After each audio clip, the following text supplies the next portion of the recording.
This open standing committee on finance meeting of today, January 26th. We'll let you know we have senior staff around the table and all of council other than Councillor Guio and Councillor Hamburg who are attending virtually, and Councillor Dale is supposed to be attending shortly. With that, I'll let folks know that there's a live audio video feed that is being broadcast and recorded by Zoom and is available on the Town of Golden YouTube page. Begin by acknowledging the land in which we gather is the shared ancestral territory of the Ktunaxa and Secwepemc people. Golden is also home to the Métis Nation Columbia River Society and other diverse Indigenous heritage. We're grateful to have the opportunity to live and work in this territory. Ms. Seville, are there any late items? No late items other than the ones that were expected as part of the agenda. Thank you. With that, we'll move on to the adoption of the meeting agenda as presented. Councillor Routley, seconded by Councillor Manuel. All those in favor? Opposed? Carried unanimously. And Councillor, we have the adoption of the minutes of the last standing committee on finance, which was held January 13th and 14th. Looking for a move of those minutes. Councillor Routley, Councillor Manuel. Council, any errors or omissions in those minutes? Seeing, hearing none, all those in favor? Opposed? Carried unanimously.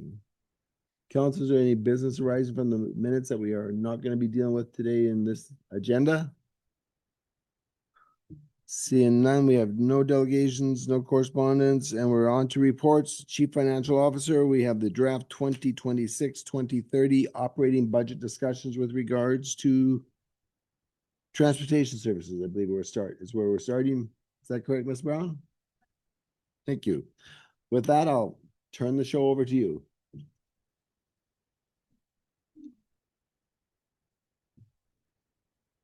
Thank you. I'll turn my microphone on first.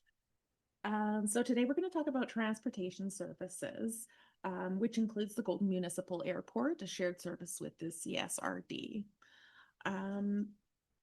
There are quite a few different services contained within the transportation services budget. So first I'm going to go over a lot of the activities that are carried out and then discuss the consolidated line items with council. So part of what is included in this transportation services budget are the public works activities to do with previous budgets that have been previously laid out individually, but make more sense as a whole for council to see the overall impact to the bottom line.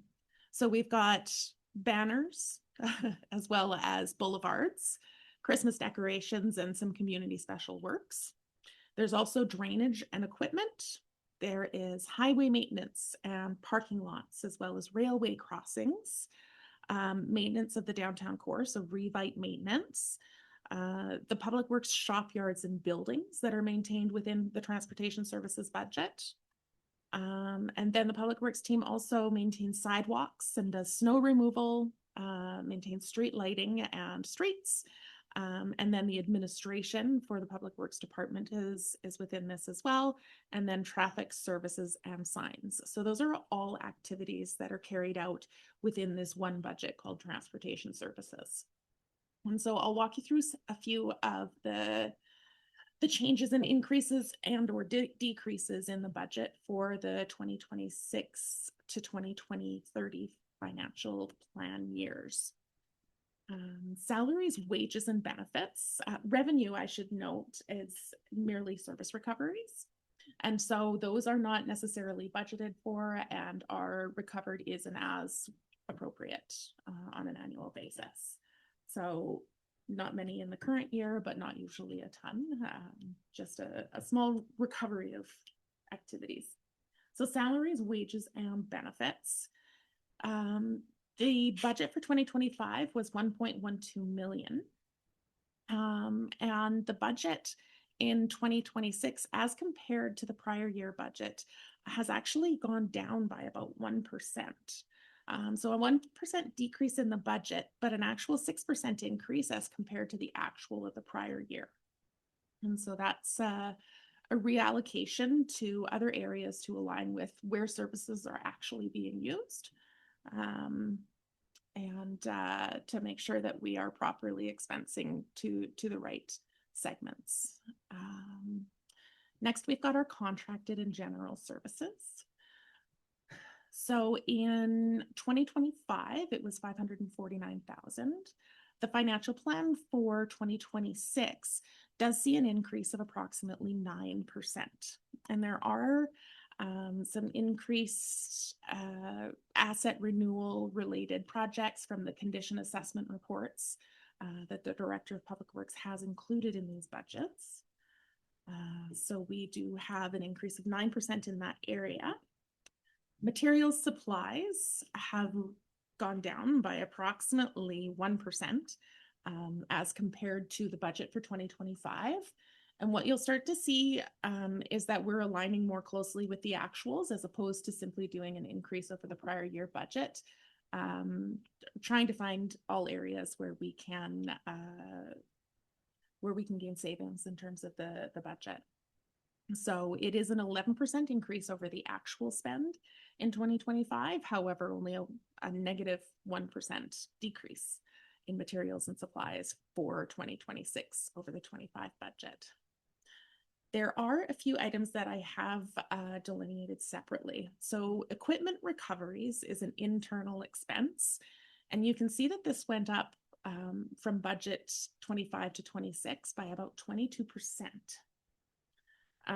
So when it comes to equipment recoveries, what we do is we expense them out to the other departments. So for example, if someone in general government services is driving a vehicle and going to a conference down in Vancouver, they would put the vehicle hours into the system and their budget would be charged for those vehicle hours associated with maintaining that vehicle. And we would give a credit to the equipment recovery so that we are properly expensing to those other departments the use of the vehicles that are maintained by Public Works. So this shows as a large credit, but it just needs to be noted because it is an internal allocation, so it's a $0 impact to our tax budget. It just shifts the burden to the areas where the vehicles are being used. The railway crossing. So with the railway crossing last year, there was a very large bill that was provided to the Director of Public Works that was unanticipated and unbudgeted. We were uncertain if we were going to be able to chalk them down because it was with the provincial, I believe with CP Rail. Pardon me? Yes. Yeah, with CP Rail. And the Director of Public Works was really fortunate in being able to talk them down. And so we did not have to pay the full amount. So there is a credit in the current year to account for that. I wanted to separate it out because otherwise it would make the budget look very low, or pardon me, the actuals look very low for 2025. So it's just been broken out so that it's not skewing the amounts that we have had to spend on contracted services as well as materials, supplies, and utilities. So overall for the operating expenses, it is a 1% decrease in the first year, so for 2026, and then a 2%, 3%, 3%, 3% in the years for 27 through 2030.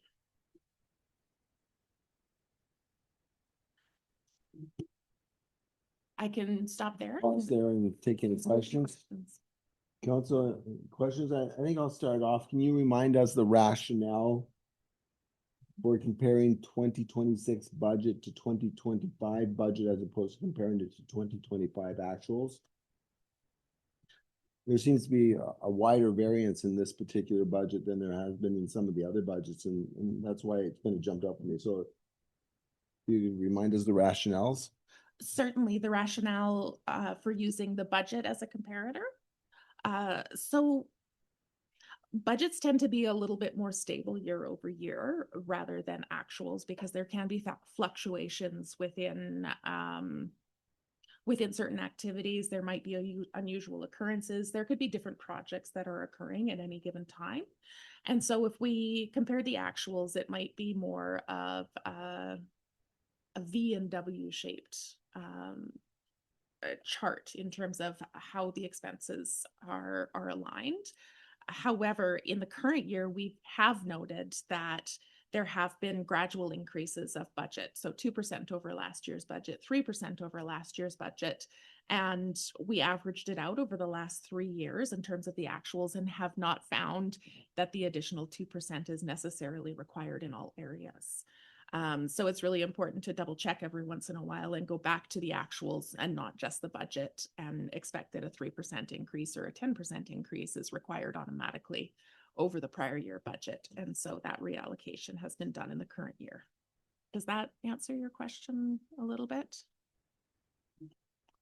It speaks to a rationale, and in fact, if the budget is underspent in the year, then the residuals go to reserves, which is not a bad thing. True. But at the same time, I look at, using as an example, contracted general services.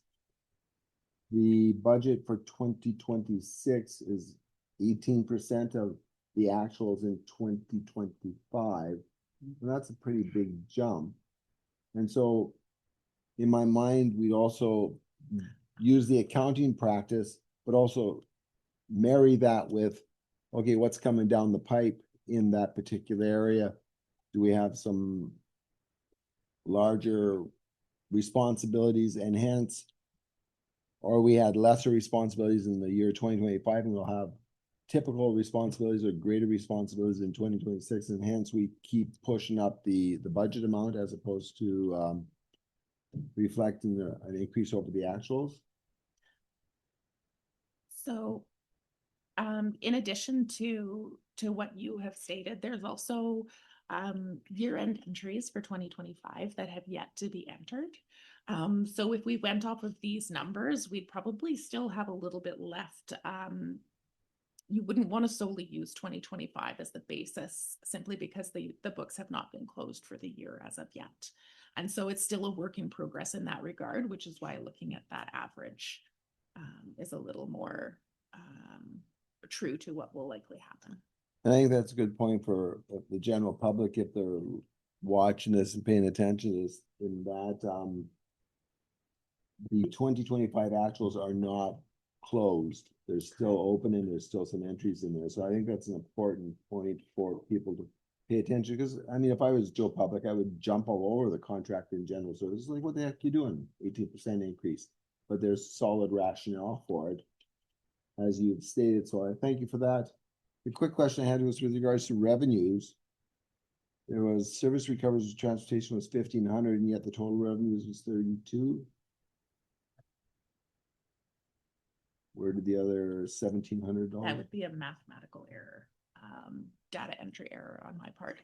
Okay, thank you. Just draw it should attention. only be the 15. Yeah. Thank you for that. Council, any comments, questions? Ms. Brown? Council Cooper? Quickly, Joe. One. No, I don't. Can you go over the railroad crossing again for me? Just because I did kind of the same thing. Like when I see 1.7 and the budget is 1.2 and we're going up to the 1.2, like, is that 148 a credit then? And would that, without that, we would be closer to the 1.9? Or it's just because I do see the same thing. Like, it is quite a difference between the actuals and the budget. And because the railroad is not in every other year, is it needed to be included in the budget? Basically. Ms. Brown? So the railway crossing is the one that you're speaking about at the negative 148,000. And if I had not separated it out with the operating expenses, that negative 148 would have been included in contracted in general. And so in that case, contracted in general would have shown as 361,000. So it would have made the actuals for contracted general services look even lower for 2025. And the reason for breaking it out is because it is a one-off anomaly. And we just want to pull that out and make sure it's not affecting the actual cost of contracted and general services over the course of the year. And that's why you can only see it in the actuals of 2025. There's no future budget for it. Any follow-up, Council Cooper? Just on the railway crossing, Mr. Cochran, this is the same railway crossing that we replaced 5 years ago when they said it was gonna be a $80,000 bill and it came back much more than that. Is that fair? Yeah, that's correct, your worship. It's the 13th Street Rail Crossing. It was last refinished 8 years ago, as I recall. And this year, in 2025, actually 2024, but billing in 2025, we had agreed to a certain contribution. It's a 1/3 contribution formula for that crossing for the municipality. So we'd agreed to a contribution value with CP, and the reason that you see what you see is because the invoicing came in at essentially $150,000 over the agreed to value, and so we pushed back on them, and eventually they relented and charged us what we had agreed to. Well, thank you very much for pushing back heavily because we've been here before and they've done it to us before. Just thinking process wise, like we do for elections every 4 years. So we tax a little bit each year of those 4 years so that there isn't a big jump every 4th year. Is that something we could do with the railway crossing, that we could take 1/10 of it, budget for 1/10 of it each year, put it into reserve so that on the 8th or the 10th year when it's replaced again, that we don't have a big hit? Is that an accounting approach that makes sense or not? And I throw from a operations perspective, Mr. Cochran, and then Yeah. from an accounting perspective, Ms. Brown. Your worship, yep, we could do that. I did reach out to CP following settlement of this crossing invoice and requested that they provide us with information at least 5 years out for anticipated crossing maintenance. And what they've given us so far is within the next 5, what we may expect to see is a small contribution towards one of the rail crossings on Kicking Horse or Fisher Road. And have they, I think it was to the tune of $50,000. so a smaller amount than this situation? Okay, I thank you for the follow-up and I appreciate that because this is twice in a very, in my mind, a decade is a very short-term time frame relative to repairs of that nature. But thank you for that, and I appreciate the follow-up. Councilor Manuel. When as I mentioned, this includes drainage. I've been wondering, and a large part of our town is drained by dried wells. Is there any maintenance or review or anything like that required for dry cell or dry well, or do we just create it and forget it? Mr. Cochran? Yeah, through your worship. Yep, we do undertake maintenance of them when they're backwatering like onto the street or the boulevard for one of 2 reasons. Either the ground is saturated and it just simply won't take any more water, or the barrels are sedimented up. And if they're sedimented up, then we can get in with a high pressure washer and wash it away and vacuum it out with a vac truck. So we have done that in the past, and we'll continue to do that. Thank you, I appreciate it, because again, much of our town is drained by dry wells, so. And for the record, now we will have the apparatus to be able to vacuum that out ourselves as opposed to relying upon a third-party contractor. Any other questions, council? Councilor Guillo, did you have your hand up? I was gonna ask the same question you did about putting some of that money in reserve for the railway, but you took care of it. Thanks. Well, I appreciate Mr. Cochran kind of asking for the 5-year plan. And we'll kind of try and hold our feet to the fire for that. If something comes up unexpected, maybe we will try and push back some more. I appreciate that. There's nothing else, Ms. Brown, we might as well carry on to principal and interest on debt. Thank you. So under principal interest on debt, the top two are the debt and interest expense for equipment loans, which are generally speaking 5 years in their term. And then the long-term debt are usually between 10 to 30 years, and ours tend to be 10 to 20 years in terms of the length of the long-term debt. So these would be loans specific to transportation services and the equipment within it. There were a few budgeted in 2025, and as you can see, the actuals are not there. We still had a few loans that had yet to be drawn as the equipment was purchased later in the year, or still intended to be purchased in the year to come. So in 2026, you'll see an increase in both interest and principal payments. And I believe we also have additional loans. I'm just checking our capital plan right now.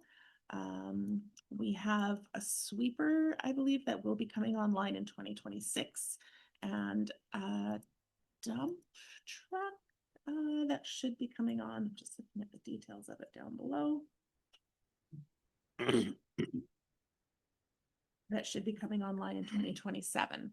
And so those are the reasons for the increase in debt.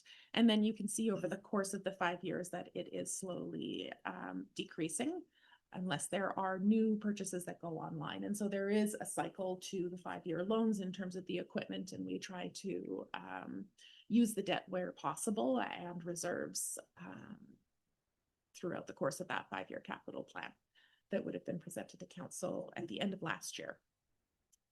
With the long-term debt, there is a significant decrease happening within the course of the next 5 years. We do have a few of the loans that are coming off the books. You can see the shift between the principal and the interest, and the principal payments decreasing by 2030. But then being offset by the equipment loans that are coming online. So I just welcome any questions you have about principal and interest on debt. Thank you for that, Council. Council Cooper. So between 2026 and 2027, there's no increases at all. So is there any payments going? Like, why is it not captured that it's decreasing a little bit from 2026 to 2027? Ms. Brown. These are simply the payments that are going out. The balance of the loan would be on the balance sheet, which is not shown within the budget. My apologies. Thank you. Anything else, Council? So I'll throw in one. So you said the first one was equipment loans? Correct. Am I to understand that's short term, as 5 years or less? Correct. So that would only include basically pickups. The question is, does it include large equipment purchases like loaders or a grader or fire apparatus? Does it include a fire apparatus? It certainly does. However, the fire apparatus would have been shown as part of the fire services budget. So the protective services, these are the apparatus that would support the Public Works and Transportation Services Department. And so the sweeper would be one of them, dump trucks, light truck renewals as they come up. Even so much, well, no, I was thinking of the lawnmowers, but that would actually be within the recreation services budget. So yeah, anything other than the fire apparatus would usually be located here within transportation services. Okay, thank you for that. And my mind quickly goes to wondering what percentage of our overall debt, the debt that we have, outstanding debt that we have right now, what percentage of it is to equipment and apparatus? And I don't expect an answer at this point in time because it's kind of a one-off question, but if we could kind of have that information, kind of ballpark, it doesn't have to be to the exact percent point, but I mean, plus or minus 3% or something like that. Just to give a sense of, because we need debt for infrastructure, but we also carry a lot of debt for equipment and vehicles. So just trying to get a sense of where that is. Please. So I could tell you in terms of our total outstanding balance. And so as of 2026. I'm gonna actually pull up 2025 because I think those numbers will be a little bit more accurate. So as of 2025, we had 4 long-term loans. So for streets, roads, and underground streets, roads, water, sewer, underground utilities. And they totaled approximately 4.33 million. And in terms of equipment loans, we only have 2 outstanding in 2025, and that totaled 159,000.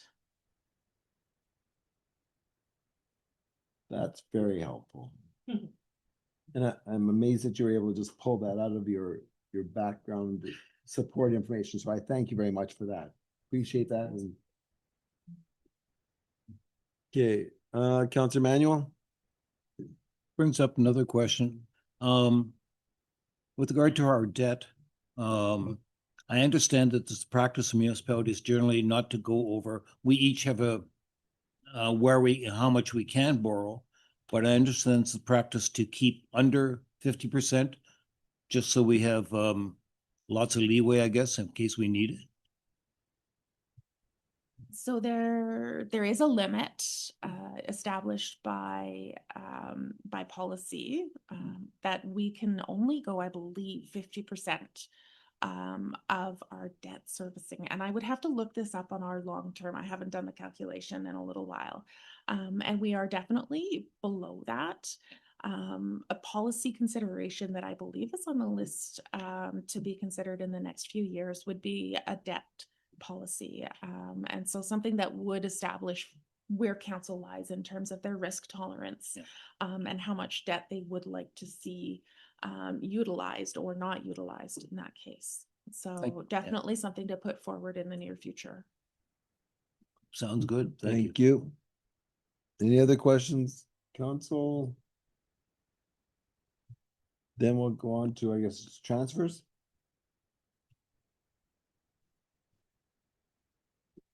Get back to the right page here.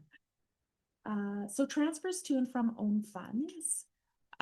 This is a transfer for airport operations. So as you know, the airport is a service that is maintained by both the CSRD expense contribution as well as the town of Golden.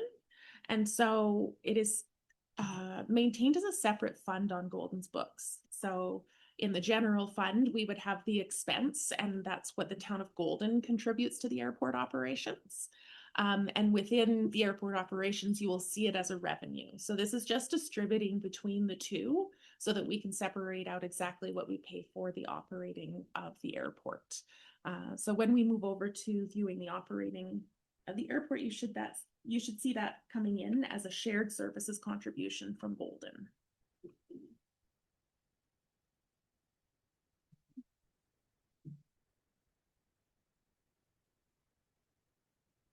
Councils, any comments, questions on that aspect of it? We're in trouble. Ms. Brown has a highlighter out. When we go down to the Golden Municipal Airport, you'll see that I have accidentally inverted the Golden and CSRD contributions. The CSRD contributes more than Golden, so that would be why it does not match up initially when you look at it on the sheet. Okay, thank you. So that is the transfer to from own funds. And then down below, there are some transfers from reserves. The Climate Action Reserve is the funding for, I believe it was a CAREP fund that was initially established. And so this is for environmental services and projects that we do throughout the year. Most of this contribution is related directly to the administrative services provided by Public Works in terms of the reporting out and managing of the projects. And so allocating an amount from that reserve to our general fund to cover off Public Works administrative time in managing it. And then the transfer from the building operating reserve is related to a few projects that have now turned into regular operating expenses. And an example of that was the timber frame staining. So it was an RMI project, and now it's something that continually needs to be done. And so a small bit of that transfer from the building and operating reserve is to ensure that we're not increasing expenditures too quickly, but trying to bring those regular operating expenses into a regular operating budget, as opposed to separately delineating projects that are regular recurring over the course of the next 2, 5, 10 years. Thank you. Council, any queries, questions on those items? Councilor Manuel? So just to be clear, this is for regard to the airport, this is operating. We have separate funds for, we're putting aside for when we need to do major repairs, et cetera. And the CSRD would be contributing to that as well. This particular note within transportation services is the town of Golden contribution to the operating services at the airport. And the next budget we'll be looking at is the airport. And we do have a contribution to capital within that next budget that we'll discuss. Okay, and I had the question from Director Cathcart relative to the shared services, and if there's just going into the CSRD budgeting process and wondering if there's going to be any increases from our end. Are we at the point in the process to be able to say yes or no to that? I have discussed the general budgets with the director or the chief financial officer, Jeremy? Mr. Sundin. And so he is aware of the draft increases that would be coming along for all of the shared services, including Kicking Horse Culture, any of the budgets that are shared between the CSRD and us. And the town of Golden have been communicated to the CFO. Okay, so then when I'm talking to the director, I'll say that staff have provided the information to CSRD staff, and if they haven't relayed that down to her, that's their responsibility. Mm-hmm. We don't have a responsibility to share that information with a political, do we? I don't believe we ever send that information directly to Director Cathcart. She would generally receive that through the CFO of the CSRD. Seems like it would be inappropriate to be providing it to the politicals. Thank you. Did I have a hand over here? I'm sorry. No. Okay, moving on. So I believe that is the sum total of the transportation services budget. One item of note that I forgot to bring about is that as a result of the equipment recoveries increasing, you can see the budget in 25 was 195 and the budget in 2026 is 238,000. That does impact on the contracted and general services as well. And so you'll see those increases in other areas. So if we increased equipment recoveries to 1 million, then you would see 1 million in terms of expenses. And so we're trying to make sure that we recover as much as possible from the equipment while not inflating the general and contracted services budgets. So it does actually,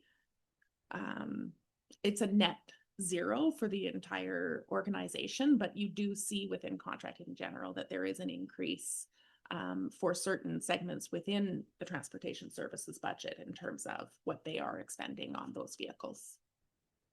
Thank you for that. That thoroughly.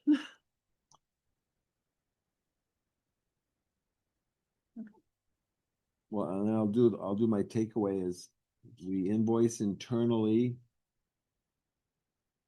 for the equipment from other departments, so that that department is able to reflect the true cost of operation of that department. Could you repeat that question one more No, time? I can't repeat that. It was a statement I was working on it as I was saying this. I saw Councilor Routley nod his head and Councilor Cooper nod their head, and I'm going, okay, I got it right. Thank you for that. Okay, so where do we go from here? Next, we're going to talk about the airport budget. Okay. So there's not a ton of changes within the airport budget. There are some increases happening within the revenues. So between the 2025 budget and the 2025 actual, there were a few shifts in terms of who was leasing what and the increases that we were able to get into place. 2026 sees approximately a 2% increase, I believe, but 12% as compared to budget. So more reflective of the actual than the budget in that regard, and then 2% per year thereafter. So this is for leases, permits, and a very slight amount of interest revenues. Below that, we do have the shared services contribution for the CSRD in Golden. And as noted, I've inverted the Golden and CSRD. So I can provide another copy where it notes that Golden does have the lesser contribution as compared to the CSRD. In terms of operating expenses, we've got salaries, wages, and benefits, contracted and general services. In 2026, there have been a few additions for some lift station pump replacements down at the airport. And so $7,000 in 2026 and $7,400 in 2027. So you'll see that some of those budgets go up a little bit. To note as well, as this is a very small budget, that a utility increase, so the water and sewer increases would affect this slightly and be a little bit more visible than it is in a $1 million budget. Material supplies and utilities, there have been some of the condition assessment works added in as of 26 through 2030, a few in a few different years, so not all projects are the same value throughout, so there is a little bit of variability there. And I think there are some transfers to the general capital fund. So budget in 2025 was 17,500, and then increase in 2026 and 2027. In 2028, the increase has gone up slightly more, so to normalize the contributions between the CSRD and the town of Golden, so that the overall cost is not dipping as a result of not having the same number of projects as there were in 26 and 27. So overall, the increase to the CSRD and the town of Golden shared services contributions is 9% if you look from budget to budget, 9% in 2026, but then 4%, 0%, 2%, and 4%.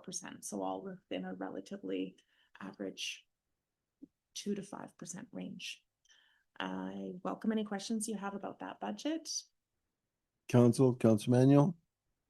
I'm not sure who this is directed to actually, but I'm wondering, do we have a mechanism to bill the people that use our airport, that fly in and then fly out, etc.? Mr. Cochran? Through your worship, the easy answer is no, we don't. No, we don't.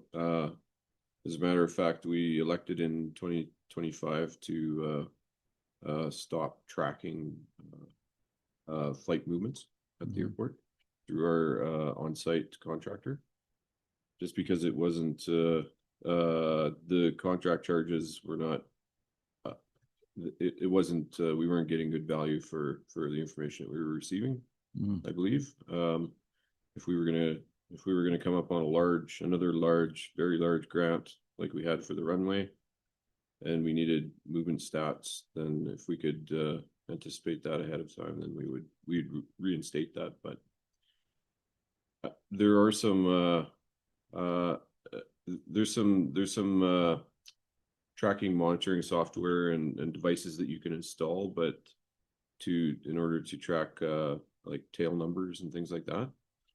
But then we'd be in a position of having to send out bills and hope that we get paid. So you might get some revenue, but it wouldn't. The cost of getting it would supersede the amount of the revenue. Yeah, and there'd be no guarantee of receiving the revenue either. It'd be after the fact. Maybe in the future. Thank you. Any other questions, Counselor Cooper? I wanted to ask about the leases and permits. Are they renewed each on an annual basis as well? Because we've increased the budget 2%. And if they are we increasing their leases by 2% to match the budget year over year? If it's more than 1 year, or how many years are the general leases for? Ms. Seville? Thank you, Mayor Ozust. So the airport leases are renewed on a 5-year basis, and the rate increases are based on a minimum 2% increase year over year, or whatever the annual average for BC CPI was for the year before. So when we're budgeting 2%, we're getting the minimum of 2% to cover the budget. Mhm. Thank you. Anything else, council? Quick question with regards to the fuel services at the airport. Do we generate revenues from that, or is that just purely a lease to whoever operates that? Through your worship, it's just a lease for the placement of the tanks. Through a third-party contractor who Yep. operates the fuel services? Key fuel cells. And who's responsible for all that infrastructure? It would be the service provider. Excellent. Yep. That's the answer I wanted to hear. Yep. Coming back to the no longer tracking flight movements, I mean, I can remember sitting around this table, excuse me, and talking about the value of that information, especially with regards to the grants and the direction that we've moved forward with the airport to be able to build a strong case for funding for some of the repairs that were needed out there. So I'm hearing that we're in a state such that we won't be needing any grants in the next 5 to 10 years for that service. Hence, there's less value in the tracking of the movements relative to the cost of tracking those movements. It was a decision point for sure with renewal of the airport ambassador contract that we carry for the facility. My recollection is that if the airport ambassador contract was a $20,000 a year contract, it was going to be $40,000 a year for tracking of aircraft movements. It was a very inefficient process that the individual undertook to do that. There is tracking cameras and things like that we could look at implementing in the future if we felt that we want to carry on tracking movements, or else perhaps advertise an opportunity for somebody. The trouble with it is if you're going to manually do it, you've got to be there all the time from dusk to dawn. So yeah, Quite onerous for sure. Yeah. Thank you for that. Councilor Guil? Yeah, so there's no daily tie down fees or overnight transient parking fees or anything like that? And they don't sell fuel there for planes? Mr. Cochran, please. Yeah, through your worship, we're not charging for aircraft tie down or overnight parking. The on-site fuel vendor does provide and charge for fuel, aircraft fuel. Any follow-up, Councilor Guil? I was just wondering if it was an option, to bring in more revenue. We just did all those upgrades to the airport. But it sounds like you would need an operator out there to find these people and charge them, I guess. I don't know. Supplement, Mr. Cochran? Yeah, part of the issue is we don't, as the municipality, have anybody out at the airport regularly. In fact, the most regular times that we're out there is in the winter for plowing. If we're successful with the BCAP grant that we've just applied for, part of that work was to install proper aircraft tie downs. I believe for half a dozen aircraft tie downs. There may be a way to through the airport ambassador charge for that. We have to establish some fee rate though for it. So there is, Your bylaw. what I'm hearing is there's the potential for some revenue stream. We'd have to evaluate the magnitude of the revenue stream relative to the cost of generating that revenue stream. Is that a fair kind of takeaway? Yes. Thank you. Anything else, Counselor Cooper? Can you describe the administrative fees? Because it's the same across, so is that generally just an internal transfer, or is that administrative fees for the actual airport? On the operating expenses? Ms. Brown? The administrative fees are fees that the town of Golden charges to the airport fund and recovers to our general fund.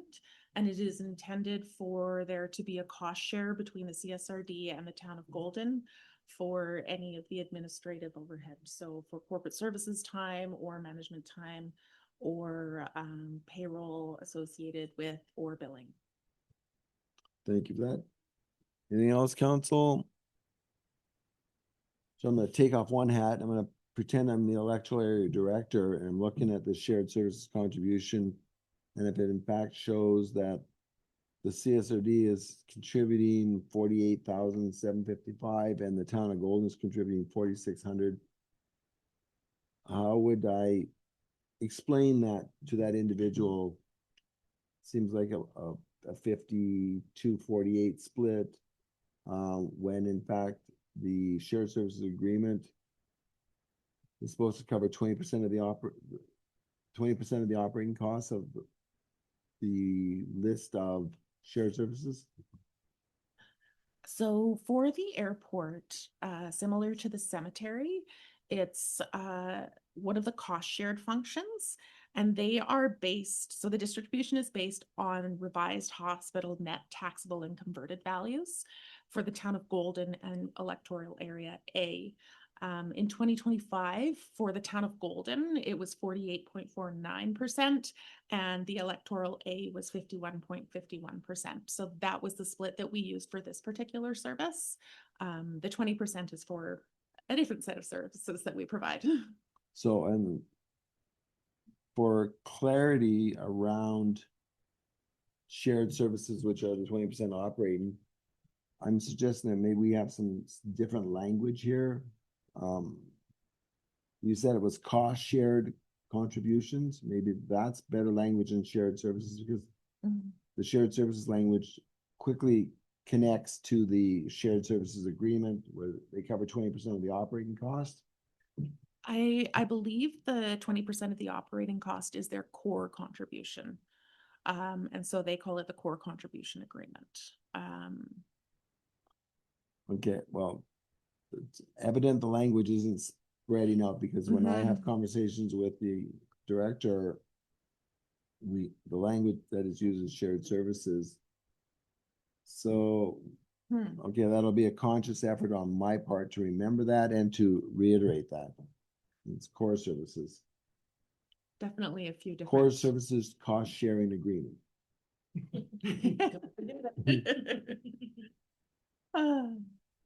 Life is so simple. Anything else, council?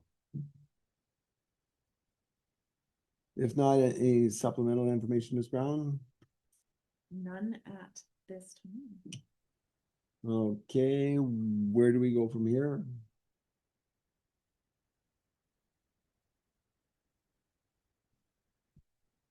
Okay, let's do the resolution with regards to transportation services.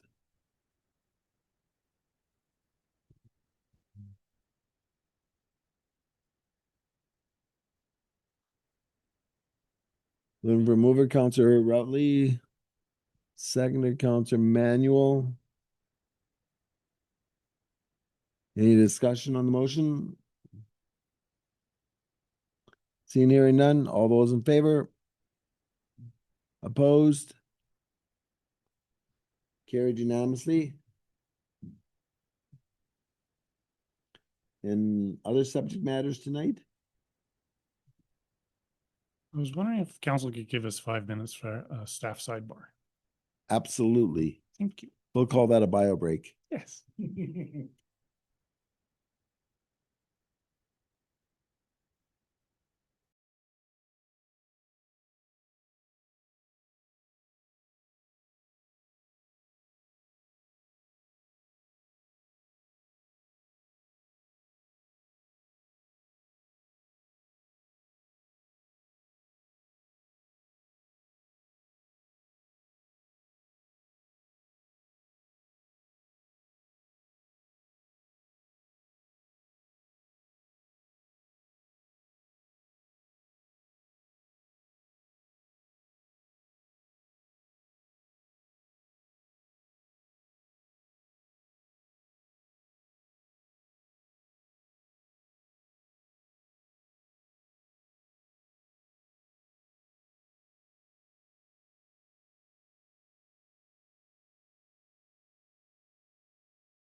That wasn't recorded, was it?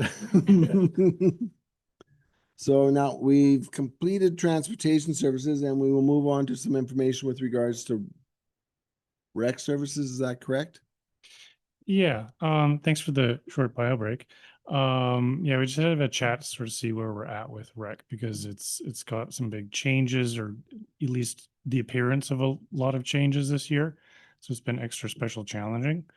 And rather than bring you an incomplete product without the context that we really need to sort out, we're going to give our CFO and the rest of the team some more time to bring you a more finalized, contextually appropriate product rather than here's what we got so far and leave you kind of wondering until the next meeting.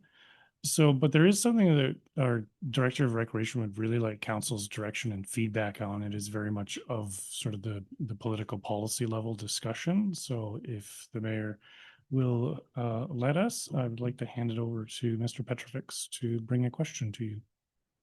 And the assumption is that the direction of feedback is relative to the budgeting process. Is that Absolutely. a fair assumption? Thank you. Yes. Is this something which could be being recorded? Could be. Oh, yes. I sure hope so. Yeah. Yes. Yeah. Okay, just going to check. Yeah. Everything's being recorded except your voice on that one.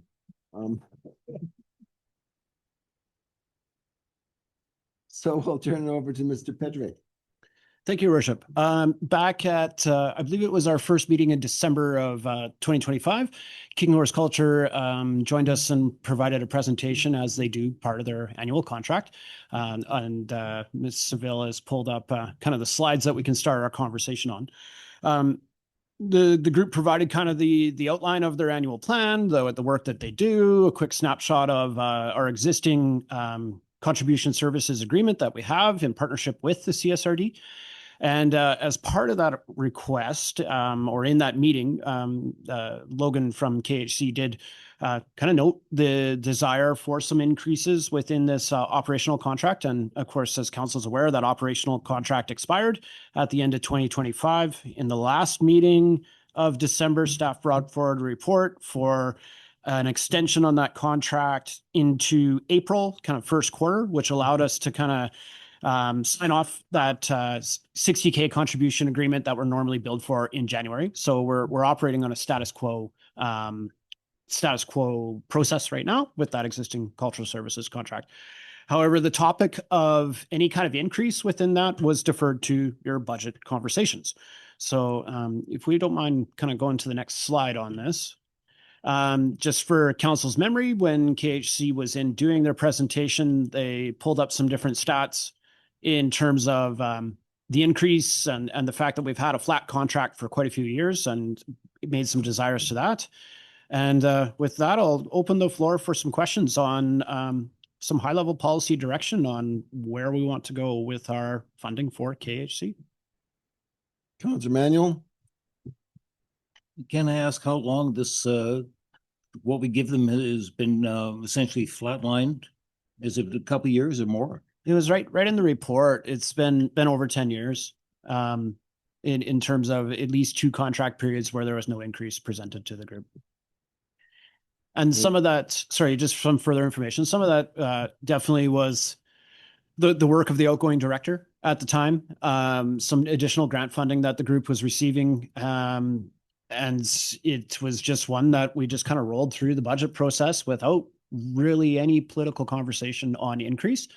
We did approve shortly after the pandemic. We did approve a couple small increases to our summer kicks budget, and that was justified on the increasing travel costs and costs of artists and everything for that specific program. So there was, I believe, 2 $5,000 increases made to the summer kicks budget. However, that kind of, we really like to refer to it as kind of like their baseline funding to keep the lights on and keep the staff in the building. That funding hasn't changed in 10 years. Thank you. Councilor Cooper. My question was basically what you were alluding to at the beginning. Do we know if their fundraising or grants have increased or also plateaued? Because my memory serves me a little bit before that there was no ask for increases because of their grants. So do we know if their grants have been to the same level, decreased? Because I would like to know that information before actually making a decision, because I'd like to know if they're keeping up on their side with their trajectory, with their funding that way, or if they're just looking to us and decrease some of their fundraising. Mr. Petrick? Yeah, so those details were in this very presentation to you. They could be on the next one or two slides. All of the budgetary requests in this were outlined in this report that went to council. I've not received any notification from KHC that they're, above and beyond and landing a whole bunch of larger grants or new initiatives. That kind of information definitely would have crossed my desk. But all the details are in this, which is their annual report. But that doesn't really tell us about. I have no Yeah. reason to believe that there has been large scale increases in granting initiatives, nor going in the opposite direction as well. It's been pretty status quo from the details that have been passed along to staff. Councilor Guil? Thank you. When they first got their grant from the town of Golden and the CSRD, was there any indication that this would be something that would be like stagnant, or that it would increase over time? And is there any way like that they can adjust their service so they don't require an increase? Like what is the actual responsibility of the town, and what was this originally meant for? Like, was it like to get them going to, was it ever like stated that we would be paying the full cost as inflation happened? Through your worship, I'll do my best to dissect a couple questions there. Please feel free to repeat them as I try to rattle this off. Back in the day when predating myself, the funding for cultural services actually came from EOF funding. And it actually was a flow through from Golden Area Initiatives way back in the day when there was a large amount of EOF funding that flowed through that organization. And probably 4 to 5 terms ago, there was a shift.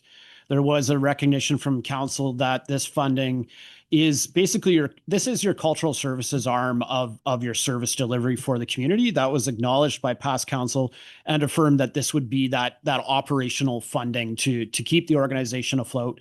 And I can definitely dig up some resolutions from the past, but the council conversations at the time were definitely based around the fact that this organization needs taxation funding to be able to survive. And that would be part of our annual operating budgets with funding from the CSRD as well.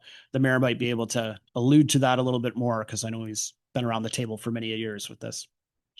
If I may, and I made the note there, this is back in 22, and the intent was to provide some core funding for staffing. At that time, funding was, I can't remember the exact number, it's done some increases, but that funding supported 1.2 FTE, and that was in 2010.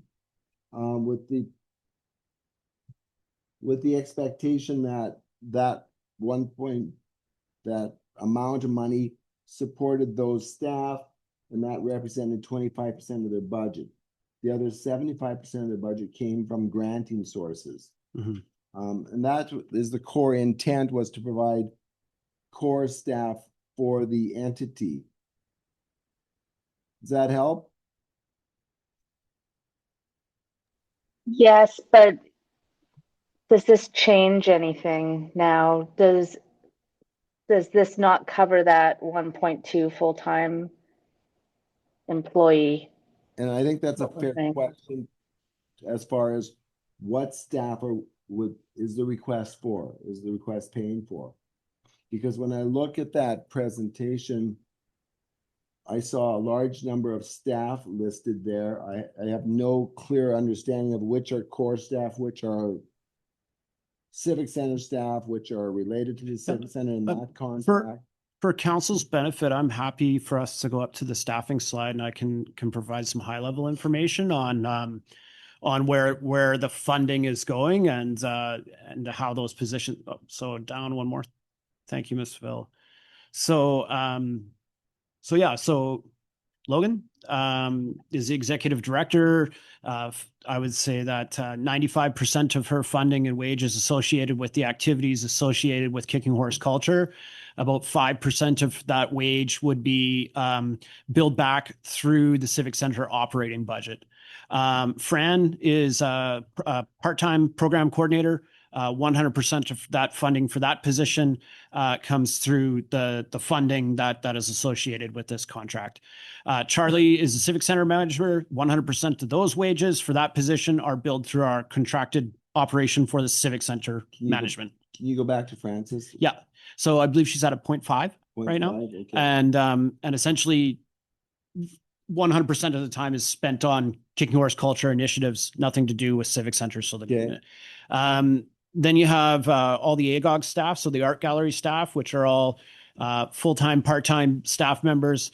Essentially, the revenues from the artist fees and the markups that are put on the art that's sold within there. The goal and objective is to cover the wages and operational expenses through the art gallery itself. And then so Tracy's part of the AGOG staff. Lighting and tech, Aaron, that position is 100% funded and billed through rentals, through tech fees that are not collected by the town of Golden. And that is associated with the technical lighting work that is done for any production within the Civic Center. So when people rent the Civic Center and are doing more like the Golden Dance Co. doing their annual dance show, there is additional rates that are charged through KHC that go to cover that position. And that looks after the maintenance of the lights and basically the running of any show. There's also wages that are recuperated through ticket sales from KHC shows to go back to cover those costs and maintenance and everything within the lighting within the building. So that it really is a, on-demand rental type position. And then, the last person in there is also AGOG staff as well too. So I would say the bulk of this taxation-based funding that's going to the organization is definitely geared towards looking after the first two people in those slides in terms of their positions and administrative. So, and that's a 0.9 and a 0.5 basically is what so 1.4. Yeah. And as with our new Civic Center operational contract that we're drafting up and the shifting of our platform, the booking platform to Amelia based, we are planning to further reduce a little bit of that time that the executive director is spending on Civic Center. And recently there's been a pretty large organizational change within KHC as well too. So there's more to be unpacked there, but that's the state of how it's operational right now. Thank you. Councilor Manuel. And as I remember, I don't remember the exact figure, but part of the support comes from realization that we're putting a hell of a lot of money into sports and sports related things, but culture was getting very little at all at that time. So we try to offer support, and the cultural activities, I believe, are very well attended. But I'm trying to think of the compounded interest of the inflation over that decade, and it amounts to a hell of a lot less than it used to.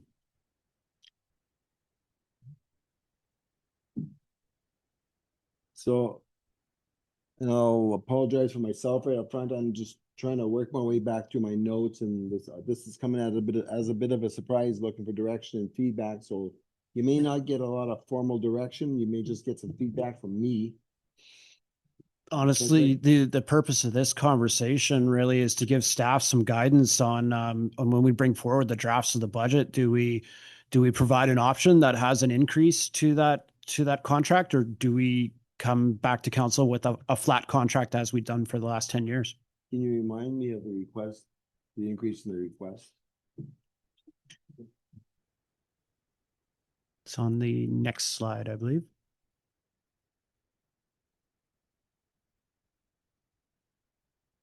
That was, in my mind, that's part of the propaganda or the pitch.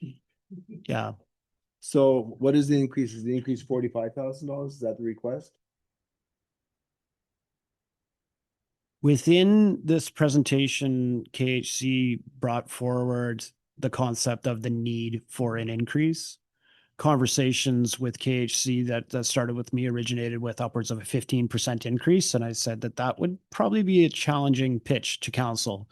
So it was purposely left open for a little bit of direction and the opportunity for staff to come back with some formal options for you. Okay, so I'm still not clear what the asks were. I've got Councilor Riley. I need more information to try and digest this. Sorry. Thank you. Also Right. looking at the slide deck from the December 2nd meeting, 2 slides further down, they make the specific request to bump it up to $210,000, which is a $35,000 bump over and above what is currently budgeted. And I'm gonna be so bold as to interrupt you just for a little bit, just clarification from the staff, because when I remember looking at that, historically, there were 2 services, there were 2 contracts. Somewhere along the line, the 2 of them got mushed into one. 2 contracts, 10 plus years ago. The summer kicks budget was rolled into the cultural services contract. So this we've had that in place for at least 2 full contract cycles, so over 10 years. Again, this was a little bit of some of the housekeeping work that was done when that shift from EOF to taxation was made. And as the summer kicks program, probably 15 plus years ago, was really introduced almost as a pilot-based program, and then it was largely successful, gained some momentum. And originally those contracts were separate contracts, the cultural services and the summer kicks-based contract. They were amalgamated 10 plus years ago. Yeah, I still need some more information, but I'll go on. Yep. Councilor Cooper. So the way you started off the meeting asking what the setup originally was, the 25% and 75% grant, because wasn't really prepared for this, but when I was looking at the numbers, doing my quick math would tell me that if they were at $60,000, a 25% to make them within that 75 to 25 range, looking at the budget costs, was 75,000 would be that 25%, 75,896 bucks. Using that traditional formula that you had alluded to at the very beginning. And that was just me from looking at budgets and going very quickly. That would be the 25% marker, would be the line of what historically then was in line with the idea from the beginning, from what you stated. So for myself, I need to go one step back. So we have $120,000 agreement for staff. What are the numbers for the summer kicks? Can you remind me of those? It's right there, 55. 70, sorry. So the cultural, in terms of payment, yeah, it's 100. Summer kicks is 55. Yes. And what's the split on that? Because some of that's paid for by the regional district. It's a 60-40 split for lack of having those numbers right at my fingertips. And the summer kicks budget is split largely because a lot of the residents that are attending are considered to be more in-town based residents. But ultimately, when we look at the total contract, $90,000 comes from the town of Golden, 85 comes from the regional district.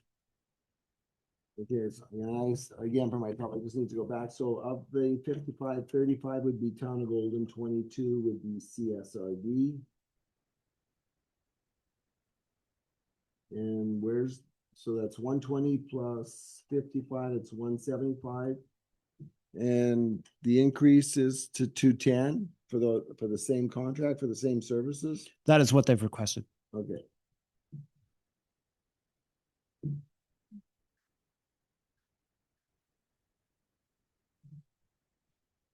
Am I right in saying that then currently our costs are 93,000 when we add our portion of that summer kicks and that 60? Is that what we've been giving out year over year? I'm getting 93. 60 plus the 33. Plus the 33 is the 93. That has been our contribution over the last few years. I'm going to dig that up, but that sounds correct. Okay. So 93 for the town of Golden, 82 for the regional district, for that total of 175. So then looking at that 75-25 split, give me a minute. I'm sorry, Councilor Guia, I didn't see your hand up. My apologies. I'm just wondering, like you were saying that they're gonna be using Amelia now, and who's gonna be paying for the costs of that? Ms. Petrick? Just from a housekeeping perspective, that is completely separate from this But service it's, agreement. but The it, costs associated with Amelia that are going to be rolled into the Civic Center operating budget, as all of the like if KHC decided to launch its own booking software, we'd be getting billed through based on how the contracts have historically been set up. We'd be getting billed for that software back to the contracted services line for the Civic Center. Follow-up, But- Bill? I just want to know what the cost would be to the town of Golden for them using there's still gonna be a cost. There is still a cost, and I have those details. I just would need 5 minutes to dig through some emails and pull them up. It's not the one thing is it has absolutely no impact on the topic that we're discussing right now. I just feel that it all kind of mushes together, even though you say it doesn't, but it's an increase, and then they want to increase here, even though it's sort of separated, but it's not. It's the same operator and the same. So my takeaway, Councilor Guerrero, is that you're seeing it as an expense that the town of Golden is absorbing Mm, and that the contractor is not paying any share of. Is that yeah. a fair Okay. takeaway? Okay, I'm just trying to understand the thought process. So there's an additional request from 175 to 210, so that's a $35,000 increase. Do we know what the split looks like on that?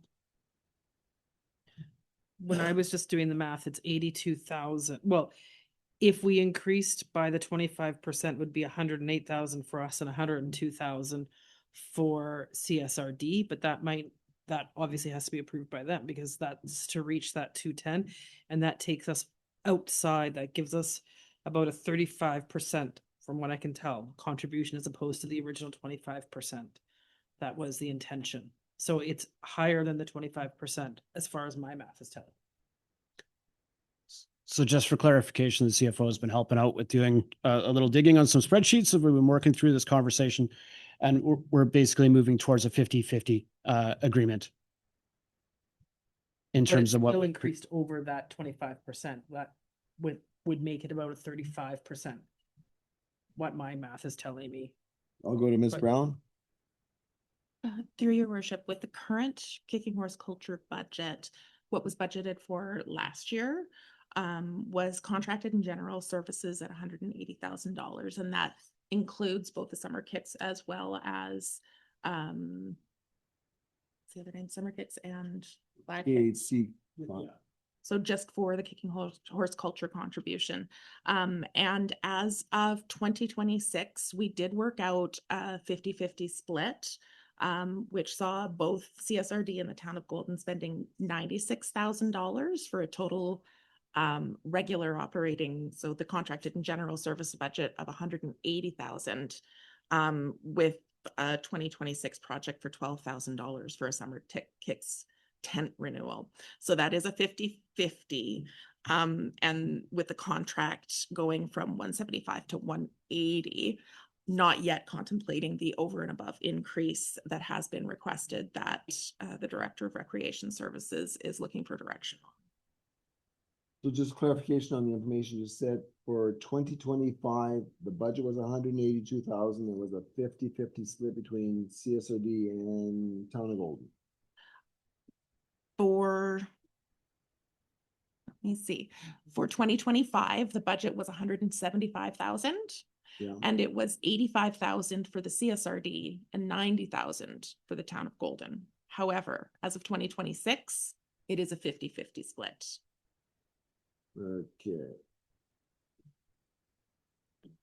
Anticipated, projected draft. Okay. Can you do the math for me just to, so if their budget, oh, sorry, less. I never loaded, so I'm using less here. Their full operating budget is 745,732. Could you give us what's 20? Well, no, full operating doesn't. I was going on 300 because we don't have a full operating code. And just to be fair, you know that I just want Yeah. to know that marker, just to know what we're getting up to in my own brain. okay. It's 186,000.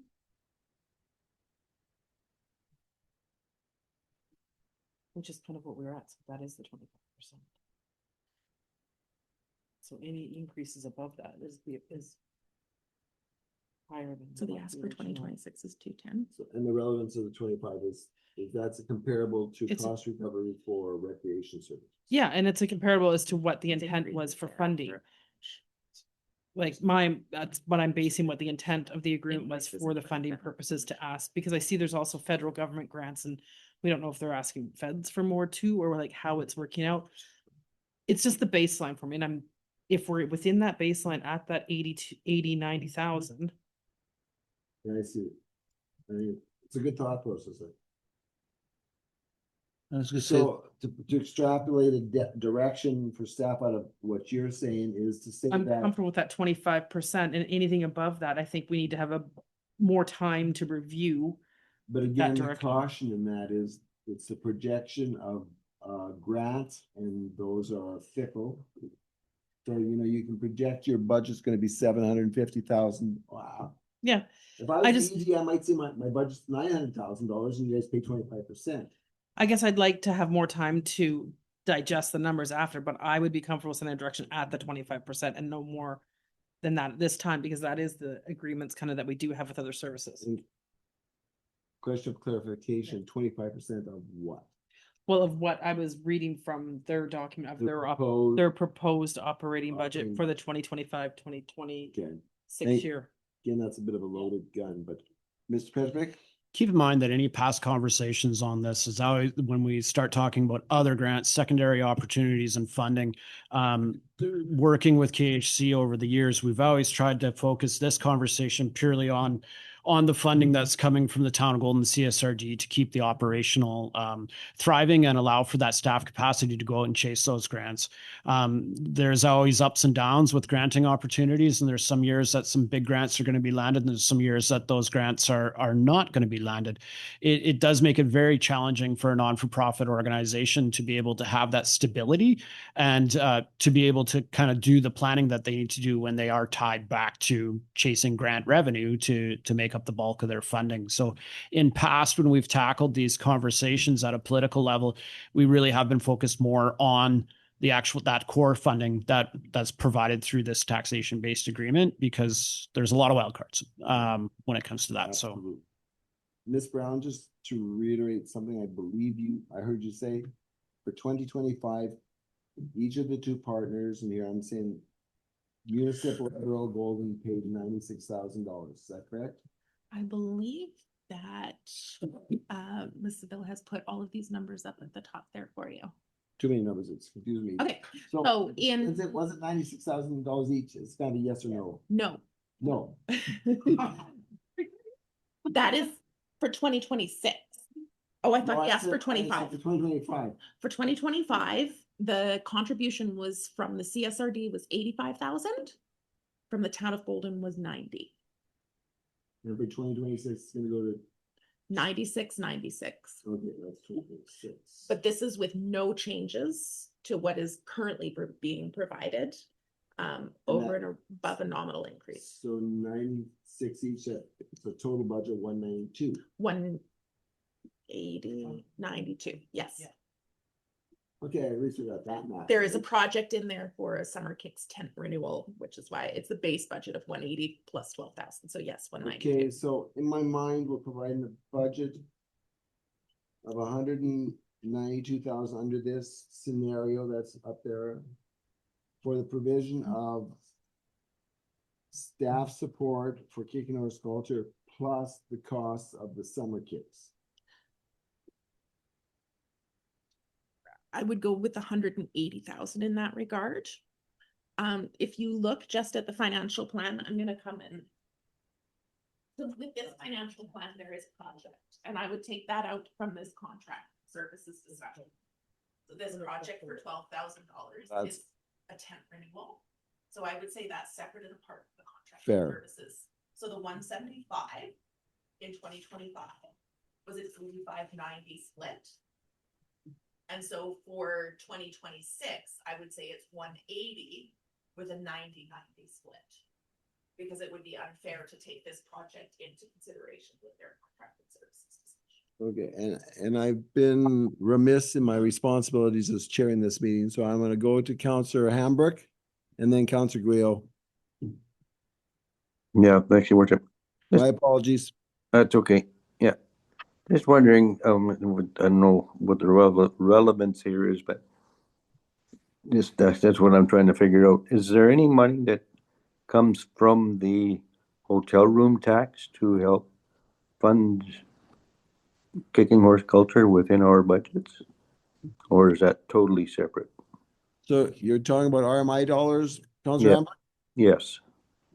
Anything RMI related with kicking horse culture has been a side contracted support type of project. So if you recall the work done on the mural a couple of years ago, the replacement of the mural just on the other side of the bridge, that was a separate contract with KHC to deliver that service and execute that project on behalf of the municipality with resort municipality dollars.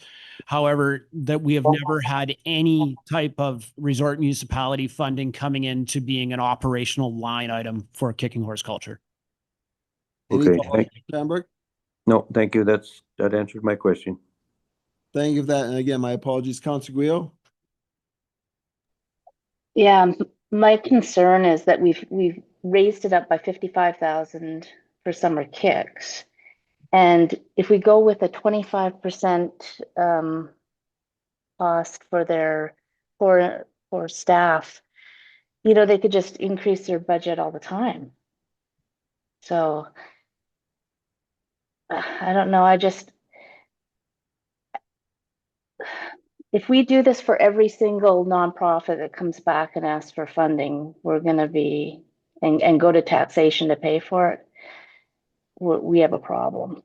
You know, we have a lot of costs this year, and I think maybe they have to look at other ways of bringing in some revenue. And to your one comment, Councillor Guio, we have had a couple of other not-for-profits come forward, look for core funding for their staff. To this point in time, none of them have formalized into an actual request. But that conversation has happened with a number of groups within our community, not for Yeah. So Yeah, exactly. it's a fair fear. I have Councillor Rotley. Thank you, Worship. Yeah, I mean, recognizing that this is a service that the community has championed and agreed to take on, and certainly it's one that a number of other communities in the valley are envious of in our ability to bring it on to at least partly onto the taxpayer to support the function. You know, every other function we've adjusted as necessary, recognizing that this is a third party that ultimately is running the programming.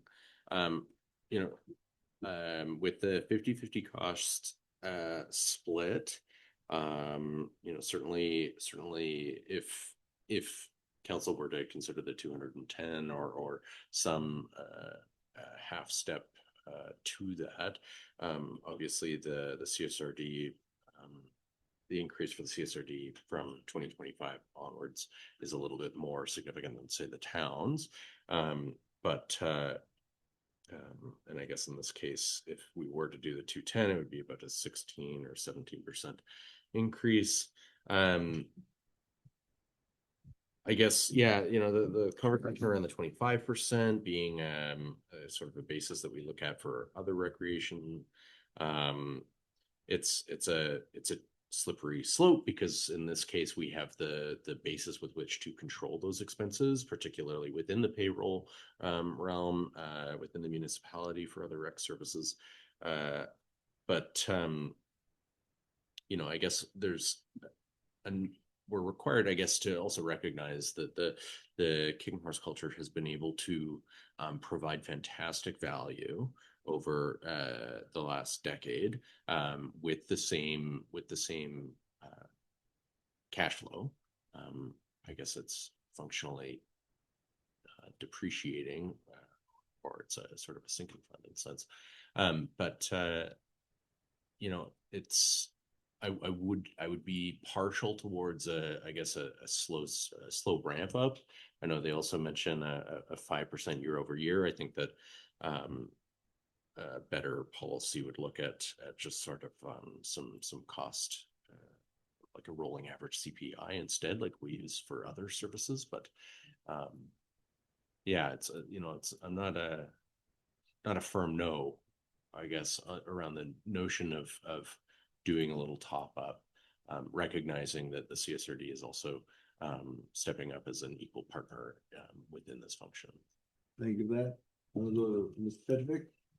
Just trying to pull it back to the spirit and intent of our conversation tonight. Just a motion for staff to come back in the formal conversations with the option of a 0%, 2%, and 5% increase. Would that be helpful for council to further this conversation now that we've kind of 0, 2, or 5% for 2026? As part of your budgets moving forward? And then at our future budget meetings and conversations, we can pull up those options that include a flat 0 over the next 5 years. We are looking to sign a 5-year contract, as that's by far the most efficient way to keep this agreement going. And we can come back to council with some options on some potential increase if council's willing to entertain that. I think that's a good suggestion, but I think we need to establish a baseline first.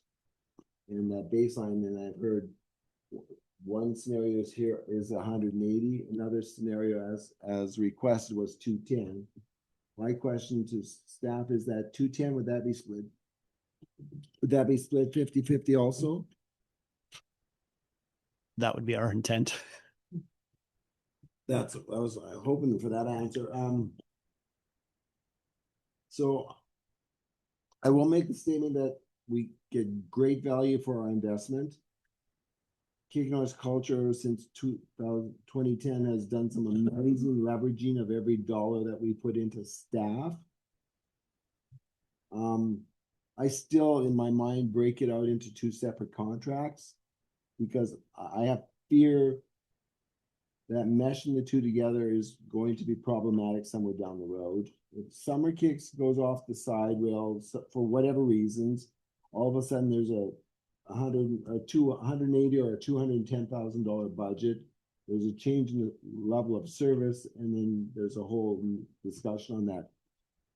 Sorry, Your Worship, just to put your mind at ease, within the contract, the line item, the 55,000 is noted specifically to Summer Kicks, and there's reporting that KHC is tied to provide back to us that 55K is indeed used specifically for the Summer Kicks program.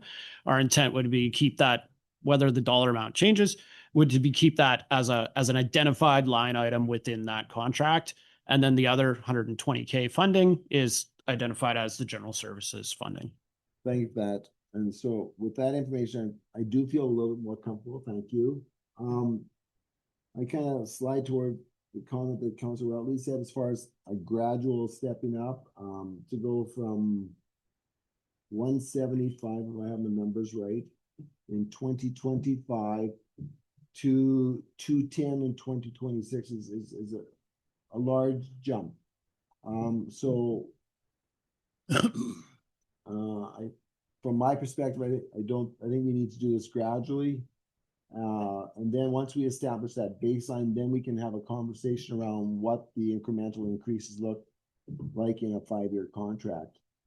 And I lean towards CPI and some other multipliers as opposed to across the board 5%. I'm not comfortable with 5% at this point in time. Yeah, and Cooper? I like what Councilor Routley said about we don't have control over the budgets and things like that, and what Councilor Will was saying, they could just up the budgets to hit that 25.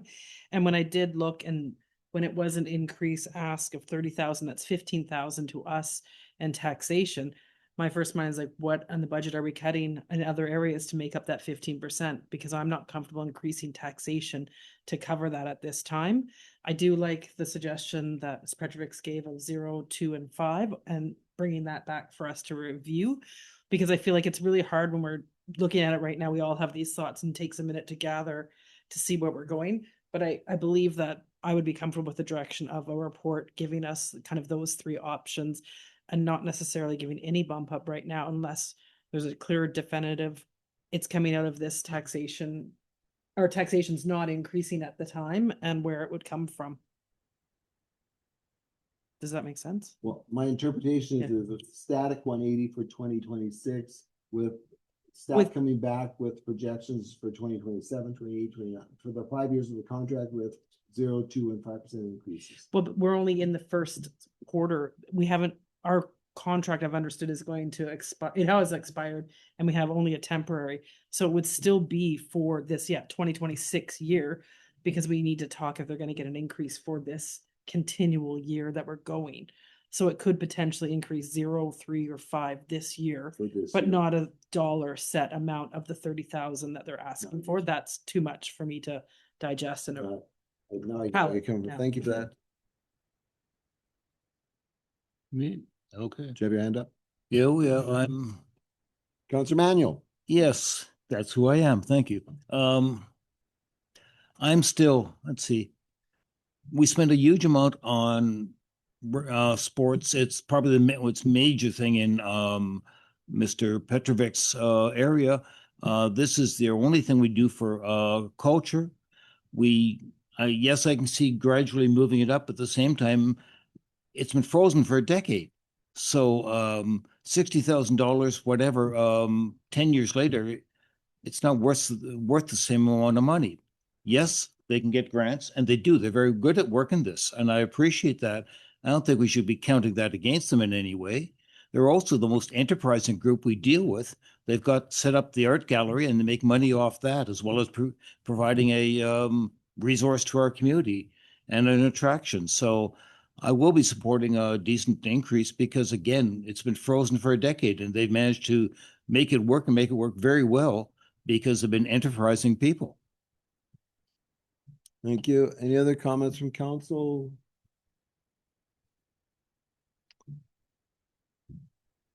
So coming back, I'm liking kind of the direction of Councillor Cooper as far as kind of a status quo for the end of 2025 with the staff coming back with the scenario of a 0, 2, and a 5% increase for each year over the 5 years, and let's see what that looks like. And then bring that back to us, and then we can have some further discussion. Is that a fair? Councillor Guillo? Is that one of those can you live with that or not? So 2025 is going to be 210,000 because that's what they are asking for here for the base. It's status quo at this point in time. For 180. Correct, and then staff would come back with a 2 and a 5% increase. I can live with that for sure. Yeah. 5-year contract. Yeah. Okay, Yes, and I can. Councillor Hambrick, is that looking to you for comments, or can you live with it? I would move that. And actually, there's staff are looking for some input and direction. Are you looking for a resolution at this point in time? Your director of Go corporate ahead. services is on the ball. So Chris, would you move that resolution that you made up there? Good job. Yes, I will move that. And I've got a seconder in Councillor Routley. I just need to read it here for a sec.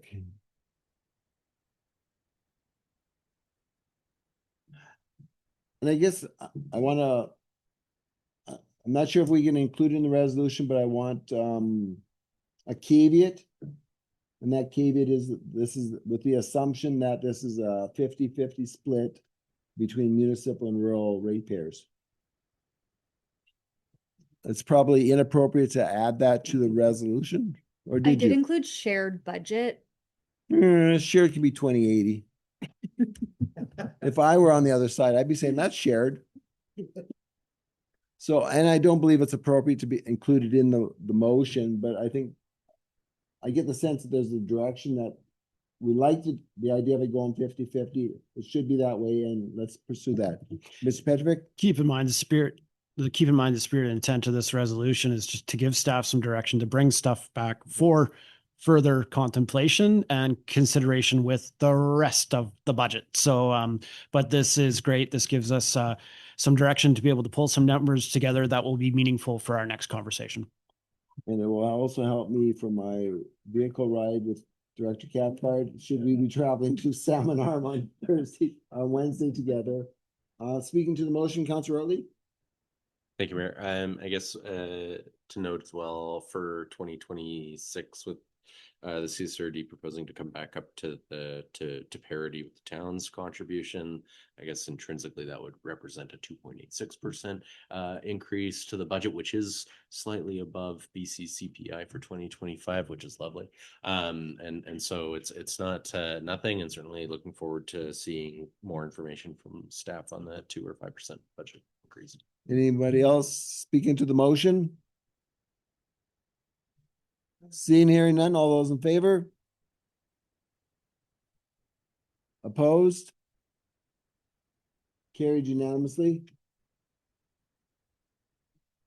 Anything else, Mr. Fredericks? Thank you. Excuse me. Mr. Nagar?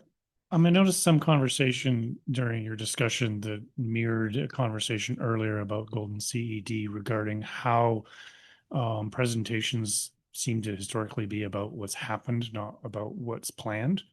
And there seem to be some questions or commentary about the details of their budgeting, and like whether it's a third party provider or one of our own departments under municipal control, it's our job to bring to you a detailed budget of what we plan to spend and staffing and other things.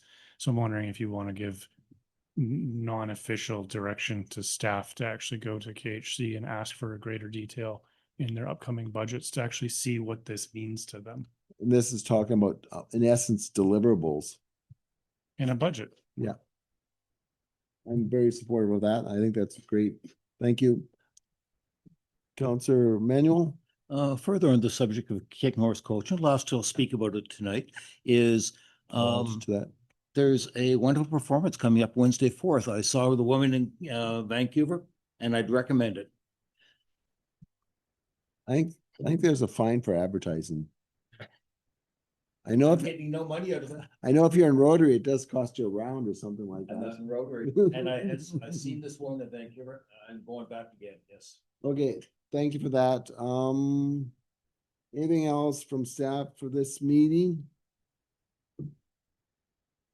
And Ms. Seville will have the dubious task of trying to round us up for a subsequent meeting, which will cover recreation services and general government services. Is that correct?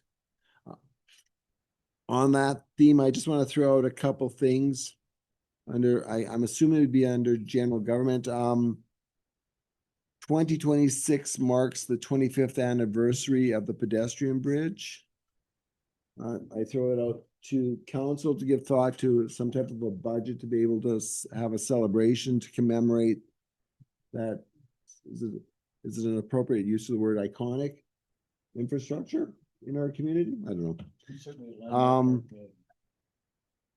And the other one that I throw out as information right now for council to think about, because I know I certainly have, and that's policing. There's been some conversations about some pre-taxation. And I'm not saying I support the concept or I don't support the concept, but there has been some conversation about that. So just bear all of that in mind when we come back. And I think those would fall under the general governments probably, and that's why I throw them out at this point in time. Councilor Manuel? Microphone. Thank you. If you've had any, if you know other communities have gone through this thing with the police funds going up, costs going up quite a bit, and whether you know of any groups that have done one or the other in terms of putting money aside. Mr. Dinnigan? Through the mayor, yes. At CAO conferences and other conferences, there have been many CAOs who have cried and drunk heavily because of it. There's no easy solution to it. Some communities have saved for years, and that money seems to disappear quite quickly. There's no harm in building up that fund. It certainly helps smooth things out, but unless you've been saving for 20 years, it's not going to make a huge noticeable difference. But like I say, anything helps to smooth it out. And no, there's no easy workaround. And I don't want to see you cry. And I'm gonna be so bold as to say I have done some homework and I'm looking at Oliver, and I believe it was 2021, they were projected to reach the 5,000 mark. At that time, they were budgeting $1 million additional to the budget just for policing. I wasn't able to find budget items for in between 2021 and 2024, but for 2025, their budget was $1.6 million for policing, and they just got over the 5,000 person mark. So that's kind of what's looming over our heads. So and that's why I want to be able to throw that out there and have us think about it. Just for That's good clarity, we're already taxing for our CMP at like the 400,000 mark-ish, I kind of say. I can't remember what it was, but like, so when we're saying things like 1 point or another extra million, that's on top of the 400, or is that taking what we're already collecting and we're paying the remaining? So Ms. Brown, are you able to respond to that? I find it. We are not currently taxing anything for police services. I believe it was proposed as part of last year's budget, but removed by council decision. But So there is but no, residents are taxed for our CMP the residents, directly from the province. Yeah, so the residents are currently being taxed correct. somebody for our CMP, not the town. So if our budget so say I'm just putting 400,000 just because that's what's sticking in my mind.